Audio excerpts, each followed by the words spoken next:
Student learner YouTube চ্যানেলে তোমাদের সকলকে স্বাগত জানাই।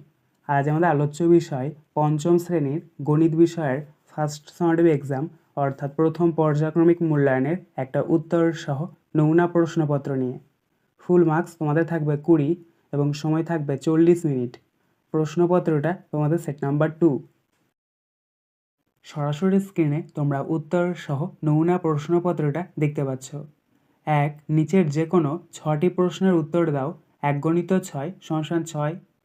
ক, দুটি পরস্পর মৌলিক সংখ্যার লসাগু কত? উত্তর, সংখ্যা দুটির গুণফল।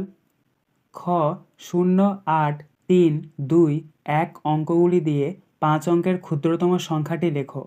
উত্তর, 5 অঙ্কের ক্ষুদ্রতম সংখ্যাটি হবে 10238। কারণ দেখো, প্রথমে 0 বসালে কিন্তু 5 অঙ্কের সংখ্যা গঠিত হচ্ছে না, তাই এখানে প্রথমে 1 বসেছে, তারপরে 0, তারপরে 2, 3, 8। গ, 9853 সংখ্যায় 5-এর স্থানীয় মান কত? উত্তর, 9853 সংখ্যায় 5-এর স্থানীয় মান হচ্ছে 50। কারণ দেখো, 5-এর স্থানীয় মান বের করতে হলে 5 আছে, 5 লিখতে হবে এবং 5-এর পরে একটা সংখ্যা আছে, তাই একটা শূন্য হচ্ছে। ঘ, 420 মিনিটে কত ঘন্টা? উত্তর, দেখো, মিনিট থেকে যদি আমরা ঘন্টাতে প্রকাশ করি তাহলে আমাদেরকে 60 দিয়ে ভাগ করতে হয়, তাই 420কে যদি আমরা 60 দিয়ে ভাগ করি তাহলে পাবো 7 ঘন্টা। সঠিক উত্তর হবে 7 ঘন্টা। ইঙ 827 সংখ্যাটিতে 8-এর স্থানীয় মান কত? উত্তর, 827 সংখ্যাটিতে 8-এর স্থানীয় মান হচ্ছে 8 এবং দেখো 8-এর পরে দুটো সংখ্যা রয়েছে, অর্থাৎ দুটো শূন্য, তার মানে হচ্ছে 800। চ, জোড় মৌলিক সংখ্যাটি লেখো। উত্তর, জোড় মৌলিক সংখ্যাটি হলো 2। ছ, একটি আয়তঘনের তল সংখ্যা কটি লেখো। উত্তর, 6টি। 2, যে কোনো 4টি প্রশ্নের উত্তর দাও। 2 × 4 = 8। ক, 5 অঙ্কের ক্ষুদ্রতম সংখ্যা 3 অঙ্কের বৃহত্তম সংখ্যা থেকে কত বড়? উত্তর, 5 অঙ্কের ক্ষুদ্রতম সংখ্যা = 10,000। তার নিচে লিখবে 3 অঙ্কের বৃহত্তম সংখ্যা = 999। এবার তোমরা এই দুটোকে বিয়োগ করে নেবে। নিচে লিখবে 5 অঙ্কের ক্ষুদ্রতম সংখ্যা 3 অঙ্কের বৃহত্তম সংখ্যা থেকে আমরা যদি 10,000 থেকে 999 বিয়োগ করি তাহলে পাবো 9,001 বড়, তাই সঠিক উত্তর হবে 9,001। খ, 4 ও 6-এর 3টি সাধারণ গুণিতক লেখো। উত্তর, প্রথমে 4-এর গুণিতকগুলো লিখবে। 4, 8, 12, 16, 20, 24, 28, 32, 36, 40 এবং 6-এর গুণিতকগুলি লিখবে। 6, 12, 18, 24, 30, 36, 42, 48, 54, 60 এবং নিচে লিখবে 4 ও 6-এর 3টি সাধারণ গুণিতক। সাধারণ গুণিতক মানে হচ্ছে যেটা 4-এও রয়েছে আবার 6-এও রয়েছে, একই সেম। দেখো, 4-এও রয়েছে 12 এবং 6-এরও গুণিতক 12, তাই 12 একটা হবে, 24 হবে এবং 36 হবে। গ, 74,276 দিনে কত বছর, কত মাস, কত দিন? উত্তর, প্রথমে তোমরা 74,276কে 365 দিয়ে ভাগ করে নেবে, কারণ আমরা জানি 1 বছর সমান 365 দিন। তো 74,276কে যদি আমরা ভাগ করি তাহলে আমরা ভাগফল পাচ্ছি 203, তাহলে সেটা হচ্ছে বছর, আর ভাগশেষ পাচ্ছি 181 দিন। এবার যেহেতু দিনটা 181 রয়েছে অর্থাৎ 30-এর বেশি, তাই 181কে আবার 30 দিয়ে ভাগ করতে হবে। 181কে যদি আমরা 30 দিয়ে ভাগ করি তাহলে পাবো 6 মাস 1 দিন। তাহলে নিচে আমরা অতএব দিয়ে লিখে নেব 74,276 দিনে 203 বছর 6 মাস 1 দিন। ঘ, দুটি সংখ্যার গসাগু 5 ও লসাগু 60, একটি সংখ্যা 15 হলে অপর সংখ্যাটি কত?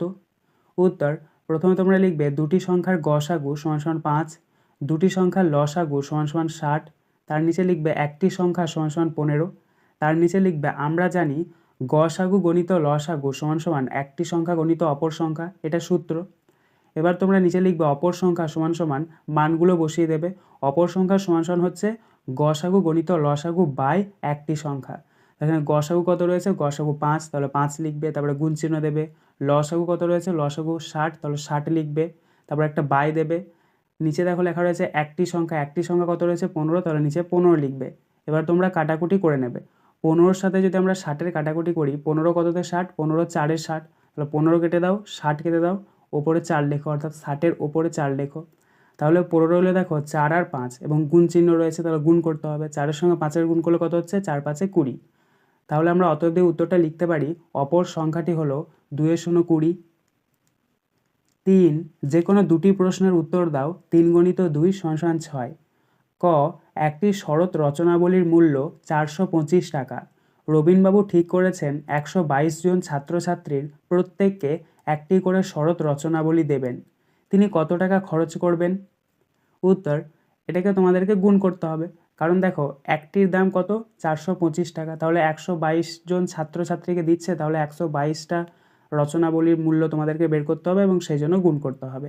নিচে লিখবে একটি শরৎ রচনাবলীর মূল্য 425 টাকা, তার নিচে লিখবে 122টি শরৎ রচনাবলীর মূল্য সমান সমান 425 × 122। 425কে যদি আমরা 122 দিয়ে গুণ করি তাহলে পাবো 51,850 টাকা।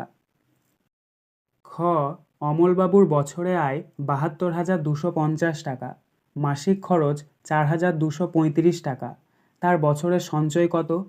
উত্তর, প্রথমে তোমরা লিখবে অমলবাবুর বছরে আয় 72,250 টাকা, তার নিচে লিখবে অমলবাবুর মাসিক খরচ সমান সমান 4,235 টাকা, তার নিচে লিখবে অমলবাবুর বছরের খরচ সমান সমান 4,235 × 12, কারণ আমরা জানি 1 বছর সমান 12 মাস।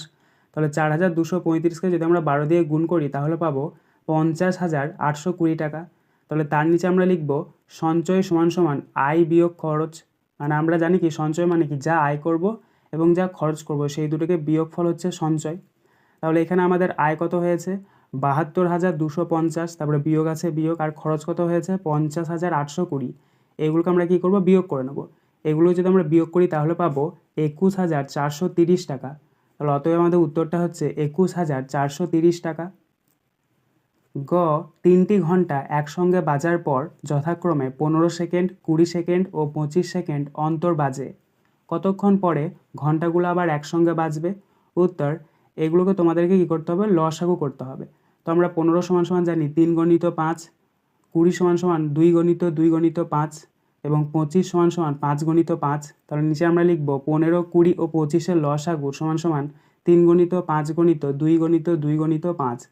3-এর সঙ্গে 5-এর গুণ করলে 3 5 15, 15-এর সঙ্গে 2-এর গুণ করলে 15 2 30, 30-এর সাথে 2-এর গুণ করলে 30 2 60 এবং 60-এর সাথে 5-এর গুণ করলে 60 5 300। তাই সমান 300 সেকেন্ড। এবার যেহেতু আমাদেরকে মিনিটে বের করতে হবে, তাই আমরা সেকেন্ডকে যদি মিনিটে প্রকাশ করি তাহলে 60 দিয়ে ভাগ করতে হবে। তাই 300কে আমরা 60 দিয়ে ভাগ করেছি। 300কে 60 দিয়ে ভাগ করলে হচ্ছে 5 মিনিট। তাই আমাদের সঠিক উত্তর হবে 5 মিনিট। আজকের আলোচনা পর্বটি এখানেই শেষ হলো। আশা করি ভিডিওটি তোমাদের ভালো লেগেছে। যদি ভালো লাগে একটা করে লাইক করে দিও। সবশেষে তোমাদের কাছে একটাই অনুরোধ, যারা এখনও পর্যন্ত আমাদের চ্যানেলটিকে সাবস্ক্রাইব করে উঠতে পারোনি তারা চ্যানেলটিকে সাবস্ক্রাইব করে পাশে থাকা নোটিফিকেশন বেলকে অল প্রেস করে নিও এই ধরনের নতুন নতুন ভিডিও পাওয়ার জন্য। ধন্যবাদ।